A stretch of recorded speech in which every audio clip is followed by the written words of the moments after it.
Thank you very much for listening to us here on stage.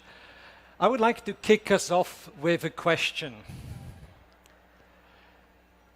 Did you know that leading life scientists claim that the first human to live for 250 years is already born today? 250 years. Wow. I mean, it sounds incredible. What is driving this?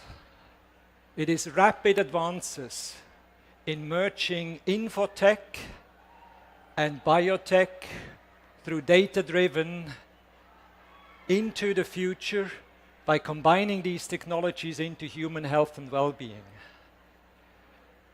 But what does it mean in terms of the future for us as a global community?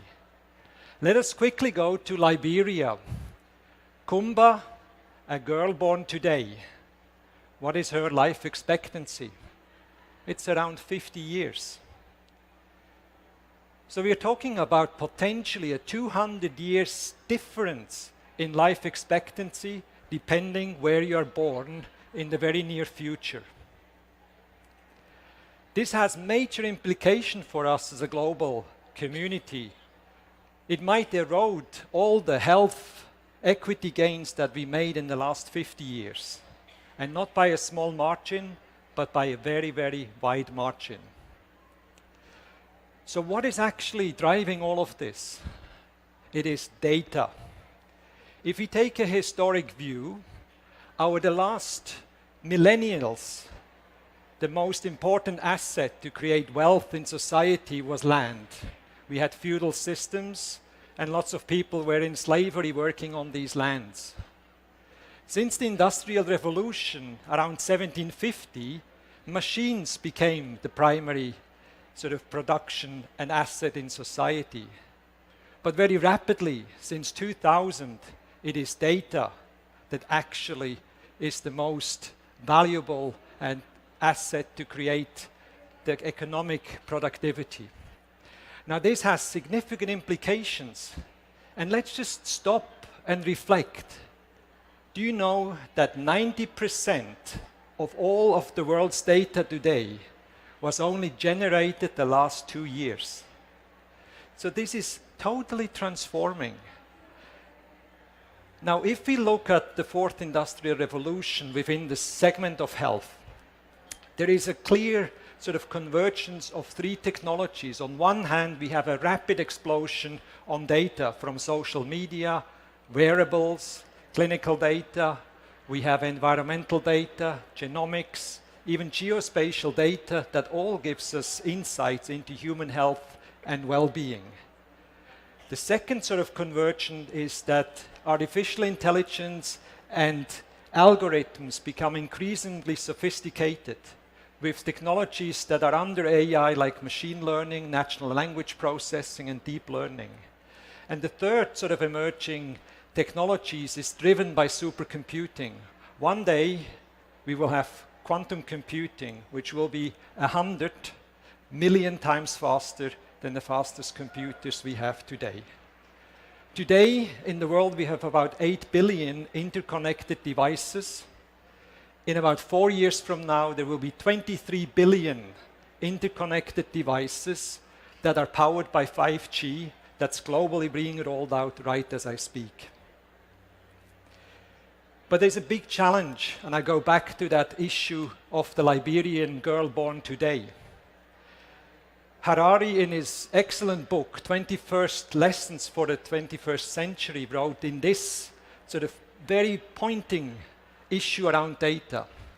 If we want to prevent that all power and wealth is concentrated into a very small elite, the key is to regulate data ownership. Now it's really time to act. And here, as a wonderful, energized community at Women Deliver, I think we have an important role to play. We have to understand that data ownership increasingly means people ownership. And we're really at risk, if we are not fixing this, that we are becoming modern-day data-driven slaves. owned by large corporations who are driving their business through data ownership. So what does it take within health?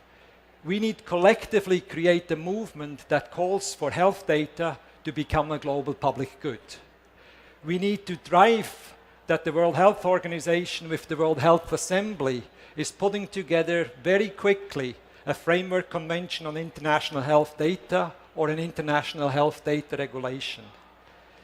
If we can achieve that, and that's the upside of it, if we really together can change that, we have the ability to totally leverage AI and associated technologies in the years to come to ensure that we have improved human health and well-being for all.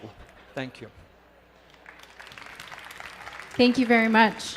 It's really interesting because the work that I do on our initiatives is to notice how data is lacking really on the sex disaggregated analysis, in many, many different topics around the workplace, around health, and we see data biases, right? So are we seeing this data bias, continue into the artificial, the AI, all that spectrum, and what are your thoughts on that? Well, I think that's a major issue which this collective community here at Women Deliver should take very serious, especially gender biases within data. And the other problem is that majority of developers of these technologies are actually men. So we are usually participating at the World Summit AI, and there's at least 90% of the participants are men. And we really rapidly need to change that because they build into these algorithms gender bias. And then the training sets from data. If you take some of these facial recognition on your mobile phones, they work beautifully for a white male like myself. I can use them at night in bed and they actually work. If you are a dark-skinned female, they don't work. And that's just one example of how there is really gender bias built into some of these solutions. Okay, so it wasn't my fault that my phone couldn't turn on then. No, it's not at all your fault. It's the bias within the algorithms that actually create this. Right, and with the Fondation Botnar, you're doing a lot of work already as a male ally, but what are, and you're doing such fantastic work, what more and what do you commit after coming to this conference and talking to all these advocates on women's issues? So there's two things. One, we just launched this week. We are having a partnership with Women Deliver to expand their Young Leaders program over the next 3 years to have 1,000 more young leaders into the program with a very strong focus on digital leadership. We need the digital natives, really the young people, to drive these changes. That's the first one.